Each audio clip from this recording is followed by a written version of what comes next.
Friends, स्वागत है आपका फिर से हमारे चैनल ब्रिलियंस 53 में। तो हमने इसके प्रीवियस लेक्चर नंबर 15 में हमने प्रश्न नंबर 56 तक पढ़ा था। चलिए आज के इस लघुत्तरी प्रश्नों के सेशन में गणित शिक्षण में हम लोग चतुर्थ प्रश्न पत्र के इस लघुत्तरी प्रश्न को हम लोग पढ़ेंगे।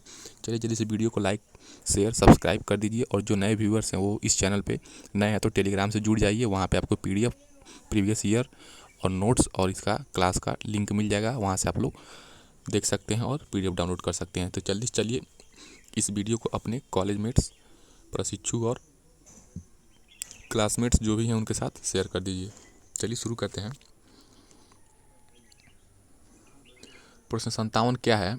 एक सप्ताह में 100 शिक्षार्थियों वाली एक कक्षा में, ठीक है, उपस्थित रहने वाले शिक्षार्थियों की संख्या निम्न चित्रारेख द्वारा विस्तृत रूप में दर्शाई गई है। ठीक है, ये पाई चार्ट है, पिक्टोग्राफ के माध्यम से ये देखिए दर्शाई गई है। यानी कि 100 बच्चे हैं उस क्लास में, ठीक है, 100 स्टूडेंट है तो शिक्षार्थियों की संख्या 100 हो जाएगी। तो मान लीजिए ये एक इमोजी जो दिया है, एक इमोजी बराबर 10 शिक्षार्थी या विद्यार्थी। ठीक है, तो शिक्षार्थियों की उपस्थिति देखिए, मंडे को कितने बच्चे होते हैं, तो मंडे को इतने बच्चे होते हैं। अब कितने बच्चे हो गए तो हम लोग कैसे जानेंगे?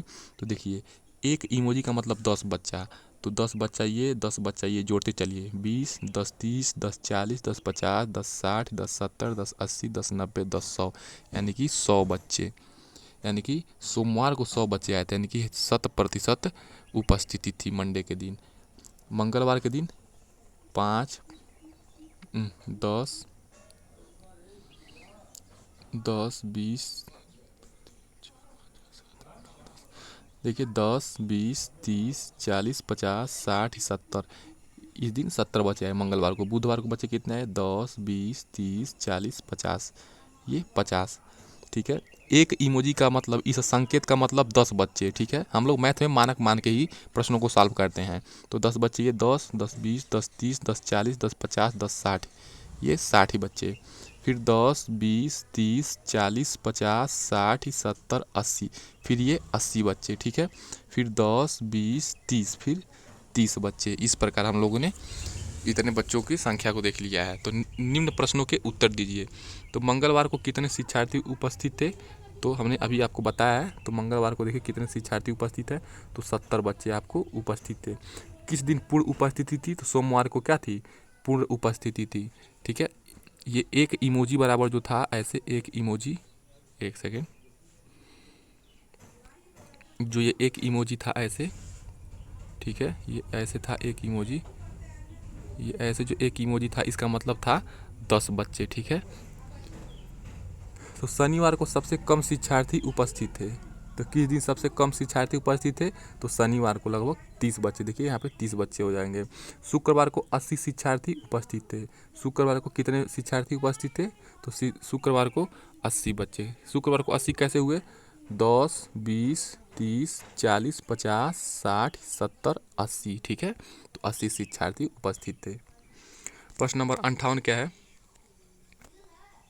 इस वीडियो के डिस्क्रिप्शन बॉक्स में टेलीग्राम व्हाट्सअप चैनल का लिंक है, वहाँ से जाइए, जुड़ जाइए, PDF प्राप्त कर लीजिए, वहाँ से लोड कर लीजिए और पढ़ते रहिए। प्रश्न नंबर 58 है 3254.7 सेंटीग्राम से सेंटीग्राम, ठीक है, सेंटीग्राम को हेक्टोग्राम में बदलिए। ठीक है, तो इसको सेंटीग्राम को क्या करना है? हेक्टोग्राम में बदलना है। अब बदलिए, देखिए मिमी, सेमी, डेसी, मीटर, डेका, उसके बाद आता है हेक्टो। ठीक है, तो ऊपर से क्या होता है? देखिए मिमी, सेमी, डेसी, मीटर, डेका, हेक्टो, किमी। ठीक है, तो ये क्या होता है? ये सबसे छोटी होती है, उसके बाद उससे बड़ी, उसके बाद उससे बड़ी। तो ये क्या होता है? ये देखिए छोटी से छोटी है ना, छोटी इकाई छोटी से नीचे जा रहा है, तो ये बड़ी होते चला जा रहा है ये। तो देखिए यहाँ पे हम लोग कैसे इसको चेंज करेंगे। तो यहाँ छोटी इकाई से बड़ी इकाई की ओर 4 सीढ़ी ऊपर चढ़ना है। कैसे 4 सीढ़ी ऊपर चढ़ना है? देखिए थोड़ा सा लिखने में यहाँ पे प्रॉब्लम हो रहा है। पहला मिमी, सेमी, डेसी, मीटर, डेका, हेक्टो। ठीक है, हम लोग कहाँ पे हैं? सेंटीग्राम। तो सेंटीग्राम कहाँ हो जाएगा, मिमी से देखिए सेंटीग्राम ये है, ठीक है। अब सेंटीग्राम के बाद आप हेक्टो कहाँ देखिए, हेक्टोग्राम यहाँ पे है। मैंने आपको बताया ऊपर से नीचे जाने पे क्या होता है हमारा, ठीक है, यूनिट बड़ा होता जाता है, ठीक है। तो सेंटीमीटर से बड़ा क्या है, हेक्टोग्राम है। तो क्या करेंगे, जब बड़ा होता चला जा रहा है तो देखिए यहाँ पे देखिए एक हो गया था, यानी कि 1 सेंटीमीटर में कितना हेक्टोग्राम होगा, देखिए कितना होगा। तो यहाँ पे सेंटीमीटर के आगे एक लिख लिए, उसके बाद देखिए 1 2 3 चौथे पे जाना है। तो क्या करेंगे, 1 2 3 4, यानी कि 1 सेंटीमीटर में इतना, यानी कि 10,000 हेक्टोग्राम होता है। तो क्या करेंगे, जब भी हम छोटे से बड़े में जाते हैं, छोटे यूनिट से बड़े यूनिट में जाते हैं, तो हम क्या करते हैं, भाग करते हैं। यानी कि जब भी हम ऊपर से नीचे जाएंगे तो भाग करेंगे। देखिए सेंटीमीटर से हेक्टो में आ रहा है तो हम क्या करेंगे, सेंटीमीटर से हेक्टो में बदलने के लिए भाग करेंगे। और जब हेक्टो से सेंटीमीटर में जाना है तो क्या करेंगे, गुणा करेंगे, ठीक है। यही मेन कॉन्सेप्ट है, यही समझना है था आपको।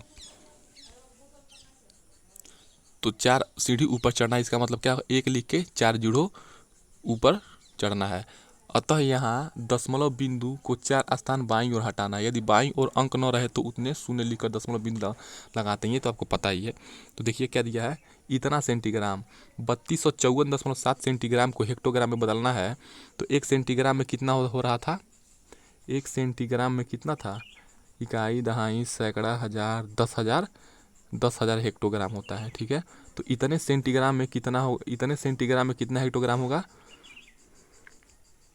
तो देखिए इतना हेक्टोग्राम होगा। तो 3254.7 में 10,000 से हम भाग दे देंगे, क्योंकि छोटे यूनिट से हम लोग बड़े यूनिट में जा रहे हैं, इसीलिए हम लोग क्या कर रहे हैं, भाग कर रहे हैं। तो 3554/10,000 हो जाएगा। अब भाग देने का ट्रिक क्या है, देखिए यहाँ पे नीचे कितने जीरो हैं, 2 2 4 जीरो। तो अब 4 जीरो यहाँ पे, 4 जीरो के बाद दशमलव आप लगाए, तो 4 जीरो दशमलव इधर बाईं साइड खिसका दीजिए। तो देखिए 1 2 3 4, यानी कि 0.3257 ये हेक्टोग्राम हो जाएगा चेंज करने के लिए, ठीक है। ऐसे चेंज होता है यूनिट। प्रश्न नंबर 59 देखिए क्या है, प्रश्न नंबर 59 देखते हैं। किसी जिले की 4 तहसीलों, मान लीजिए किसी जिले की 4 तहसील ABCD की जनसंख्या क्रमशः 3.5 लाख, 2 लाख, 2.50 लाख, यानी 2.5 लाख, 4 लाख है। इसे वृत्त रेखा पाई चार्ट द्वारा निरूपित कीजिए। या मैंने आपको बताया था पाई चार्ट को ऐसे निरूपित किया जाता है। यह केंद्र होता है, 360 डिग्री का एंगल बनता है, और इसमें क्या होता है, एक एक सेक्टर होता है, एक एक त्रिज्यखंड होता है, और एक जो इन त्रिज्यखंडों का क्षेत्रफल होता है केंद्र पर बने कोण के समानुपाती होता है। तो वही फार्मूला अपनाइए। तो जनसंख्या का सबसे पहले हम लोग योग कर लेते हैं। किसी जिले मान लीजिए जब 4 तहसील है, तो पहले तहसील में 3.5 लाख लोग हैं, दूसरे तहसील में 2 लाख लोग हैं। तो 3.5 और 2 5, 5.5 लाख है, 5 2 7, 7.5 लाख है, और 7 3 10 1 11। तो देखिए 3 2 5 1 6 7 8 8 4 12 लाख, ठीक है। तो जनसंख्या का योग चारों तहसीलों में कितने लोग रहते हैं, 12 लाख, ठीक है। 4 तहसील में 12 लाख लोग रहते हैं। उचित त्रिज्या का एक वृत्त खींचा, किसी भी त्रिज्या का, उचित त्रिज्या का मतलब ज़्यादा बड़ा न ज़्यादा छोटा। निम्नलिखित विधि से प्रत्येक तहसील के आंकड़ों के संगत त्रिज्यखंड द्वारा, जैसा कि आपको बताया त्रिज्यखंड सेक्टर द्वारा केंद्र पर बनाए जाने वाले कोण ज्ञात कर लेते हैं। अब हम वृत्त की एक त्रिज्या खींच लेते हैं और इस त्रिज्या से प्रारंभ करके चांदे की सहायता से वृत्त को अपेक्षित कोणों के त्रिज्यखंड में विभाजित कर लेते हैं। तो देखिए हमने आपको बताया था। तो सबसे पहले तहसील A, फिर तहसील B, तहसील C, तहसील D। तो जनसंख्या लाख में था, तहसील A में 3.5 लाख लोग थे, तहसील B में 2 लाख लोग थे, तहसील C में 2.5 लाख लोग थे, तहसील D में 4 लाख लोग थे, ठीक है। अब क्या निकालेंगे, सेक्टर का एंगल निकालेंगे, त्रिज्यखंड के कोण निकालेंगे, यानी कि ये निकालेंगे। देखिए ये क्या निकालेंगे, सॉरी एक सेकेंड,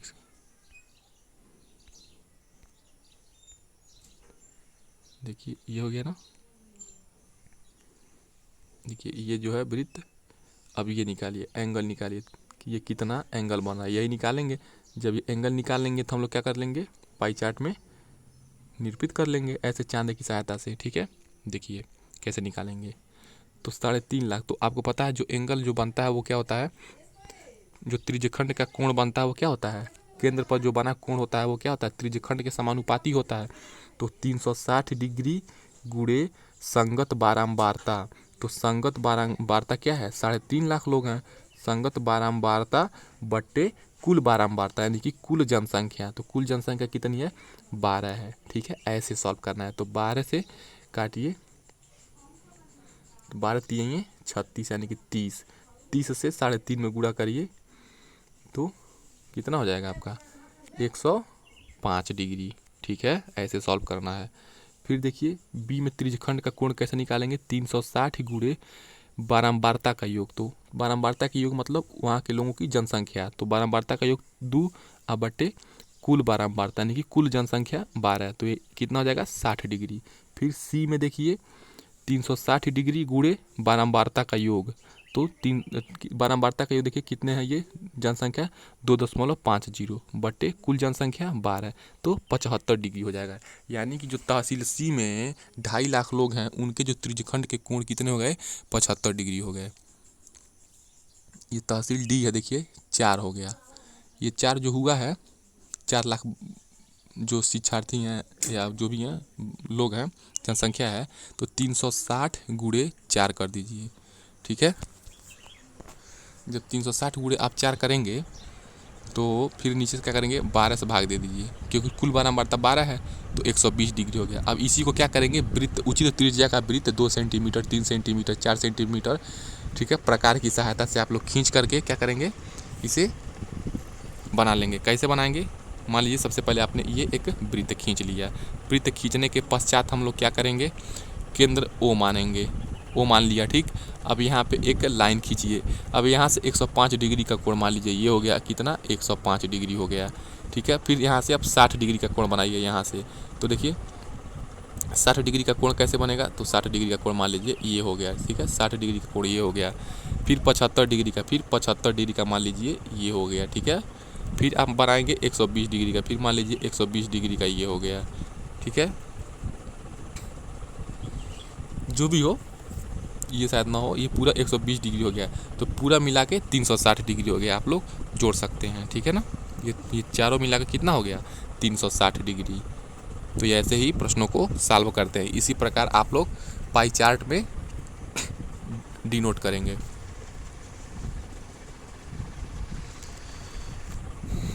प्रश्न नंबर 60 क्या है, दो संख्याओं का लॉसअप उसके मौसौप का 45 गुना है।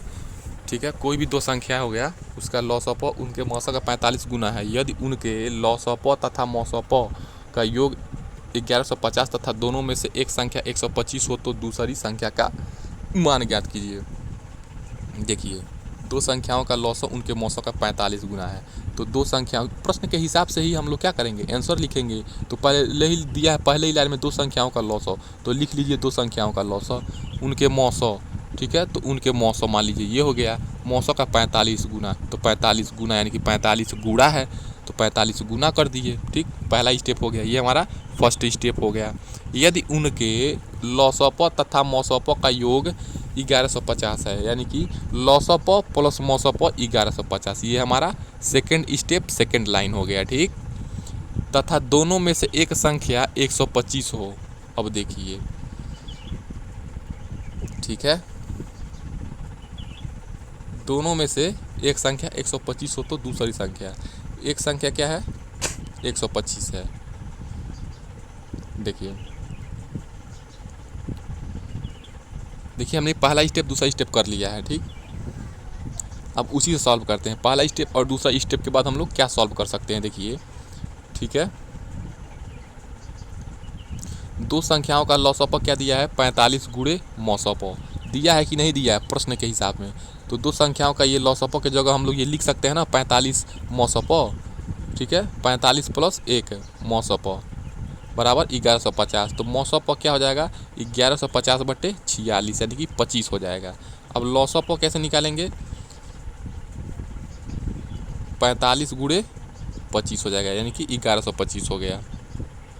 दूसरी संख्या का मान क्या करेंगे, लॉसअ गुणे मौसौ बटे पहली संख्या। ठीक है, तो 1125 गुणे 25 बटे 125 क्या हो जाएगा 225 हो जाएगा।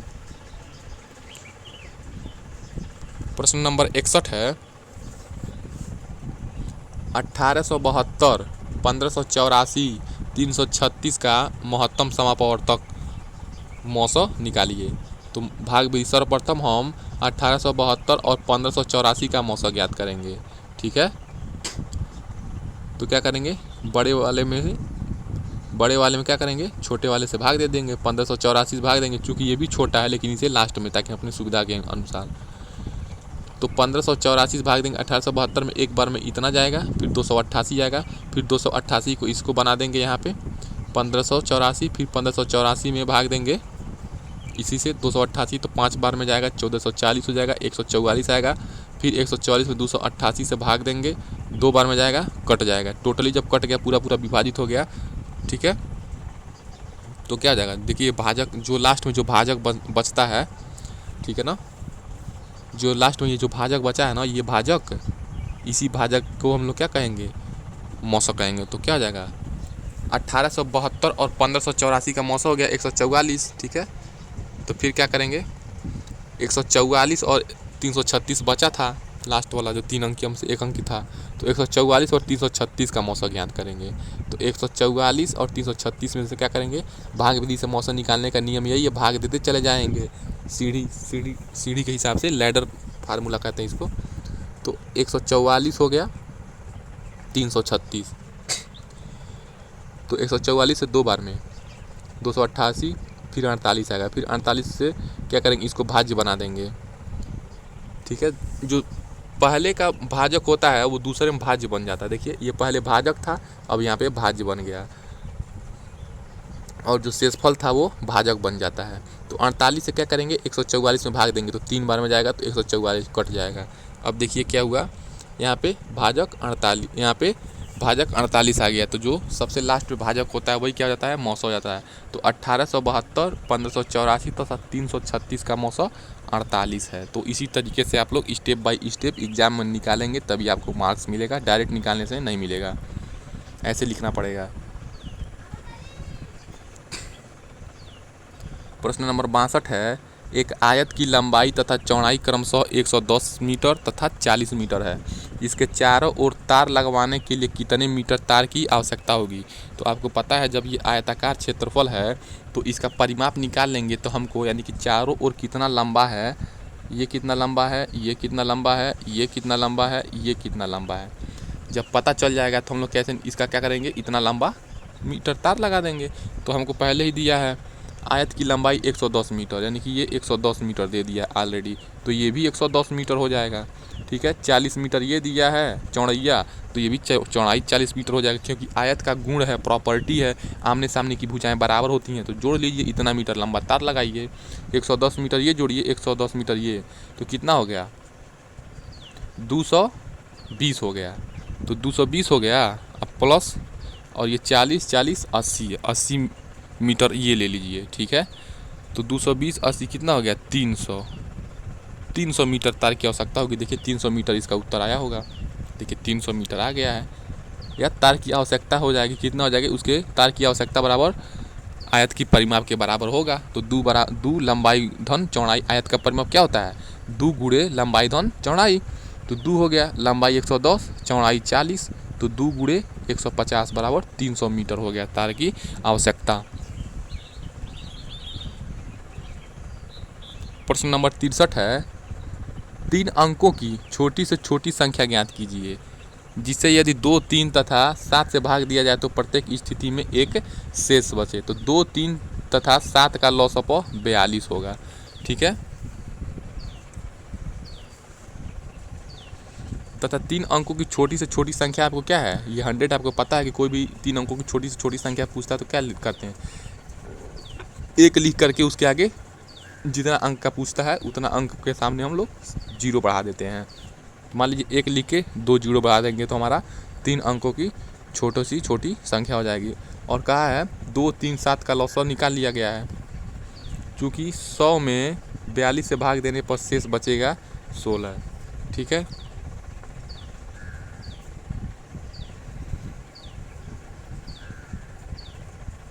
2, 3 तथा 7 से भाग देने पर तो प्रत्येक स्थिति में 1 बचे। अब देखिए 100 हो गया आपका, छोटी से छोटी संख्या 100 हो गया, ठीक है। अब इसको भाग देने पर क्या होगा, 100 से भाग देंगे 42 में, इनके लॉसों में भाग देंगे तो कितना बचेगा, 16 बचेगा, ठीक है। तो 42 में से 16 घटा दीजिए, 126 बच जाएगा। और 3 अंकों की छोटी से छोटी अभी संख्या क्या हो जाएगी, 126 प्लस 1 हो जाएगा, ये 127 सेंटीमीटर, ये 127 हो जाएगा। इस प्रकार हम लोगों ने प्रश्न नंबर 63 तक सॉल्व किया है। चलिए मिलते हैं नेक्स्ट वीडियो में, तब तक वीडियो को लाइक शेयर सब्सक्राइब कर दीजिए और हमारे चैनल से जो भी नए हैं वो जुड़ जाएं, और जो भी फर्स्ट सेमेस्टर वाले स्टूडेंट है टेलीग्राम से जुड़ जाए, वहाँ से आपको PDF मिल सकता है, हैंड रिटेन नोट्स, PYQ और क्वेश्चन है। मिलते हैं नेक्स्ट वीडियो में। जय हिंद।